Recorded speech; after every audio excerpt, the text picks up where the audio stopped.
மக்கா வணக்கம். நம்ம குழந்தைகளுக்கெல்லாம் பார்த்தீங்கன்னா நீங்கள் வந்து மொபைல் கொடுக்குறீங்க, ஏதாவது அழுதாலோ சரி, இல்லைனா அவங்களுக்கு நேரம் போகல அப்படின்னா, அந்த மாதிரி இல்லாமல் சின்ன சின்ன நீதி கதைகள் இந்த பாருங்களேன், இந்த மாதிரி ஈசாப் குட்டி கதைகள், இந்த மாதிரி புக்கை வாங்கி நீங்கள் படிச்சுட்டு உங்கள் குழந்தைகளுக்கு அந்த கதையை சொல்லிக் கொடுங்க. அவங்களையும் படிக்க சொல்லுங்கள். நம்மளே நம்ம குழந்தைகளை கெடுக்கிறதுக்காக கையில் மொபைலை கொடுக்கறது, அவங்க யூடியூப்பில் ஒவ்வொரு ஷார்ட்ஸ் பார்க்குறது, இது பண்ணுறது. இப்போ யூடியூப்னு எடுத்துக்கிட்டோம்னாலே ஒரு நல்ல வீடியோ மட்டும் வரதில்லை, எல்லா வீடியோவுமே வருது. அதனால் குழந்தைகளுக்கு வந்து படிக்க கற்றுக் கொடுங்க. நீங்கள் படித்தா தான் அவங்களும் படிப்பாங்க. அவங்க இருக்கும்போது நம்மளும் உட்காந்து செல்ஃபோன் நோண்டிகிட்டே இருந்தால் அவங்களுக்கும் அந்த ஹேபிட் தான் வரும்.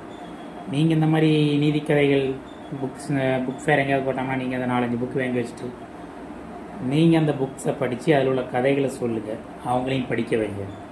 நம்ம குழந்தைகளை எதிர்காலத்தில் சிறந்த குழந்தையாக வளர்கிறதுக்கு நம்ம தான் முன்னுதாரணமாக இருக்கணும். தேங்க்ஸ்.